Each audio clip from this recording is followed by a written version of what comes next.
What are the steps in enhancing the employability skills of a student? So, a 12th class pass student, when comes to engineering, the journey starts with the enhancing of different skill sets. So, typically, as an engineer, you need to be analytical, your brain needs to be analytical, you have to be a problem solver. Okay. Now, to do these things, your fundamental skills, your fundamental knowledge, your basics of physics, chemistry, mathematics have to be really good. Unless and until your fundamental knowledge is good, if you don't know law of thermodynamics, if you do not know where the forces are acting, where the torsion will come, because as an engineer your life is made up of all this. So your fundamental knowledge has to be really good, your analytical brain has to be very strong in engineering profession. Now keeping that one side, other side is of course your communication skills, connecting to people, because being an engineer, in your life you will be manager, you will be general manager, you will be CEO, you will be this and that. So you need to know finance, you need to know psychology of people, you need to connect, you need to have very good interpersonal relationships, your network has to be great. So how to develop these skill sets? You want to be an entrepreneur. So all these skill sets have to be embedded in the curriculum. See, everywhere they talk of your scholastic aptitude should be good, but nowhere in engineering education people work on scholastic aptitude.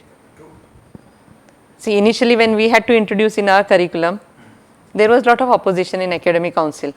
This is not engineering for them.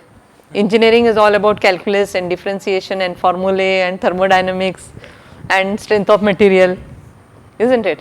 So how do you think of doing this? This is not engineering. But then the thing was, I explained them, if the aptitude of students is sharpened, they will learn engineering in a better way. And we want them to learn engineering. And to learn engineering, this is basic. It's a foundation. If they learn shortcuts, if their verbal ability is good, if their non-verbal ability is good, if they know probability, if they know, lot of different things which we use in day-to-day life, that sharpening of brain will happen. And let us include in the curriculum. So everyone was with the idea that let it be value-added course. Why credits should be given to it? But then if you give credits, then the students will think it is part of engineering curriculum. If you don't make it, then they feel it's not engineering, just like our professors, isn't it? So that's how it was included in the curriculum.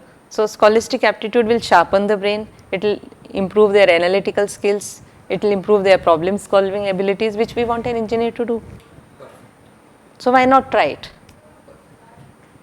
Isn't it? Similarly, the technical knowledge. So fundamental knowledge is important, basics should be very clear, they should be able to derive from the basics, because in any industry, when the problem comes, you have to derive from basics.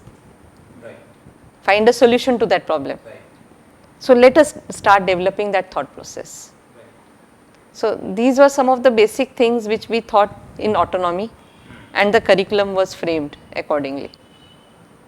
And we all can see the results that you are getting. So we were pioneer because, as I said, the lot of exposure I could get, what internationally people are doing, how engineering education is taught in different universities in the world, why they are leading, why everyone from the world wants to go to USA and study, what's different they are doing.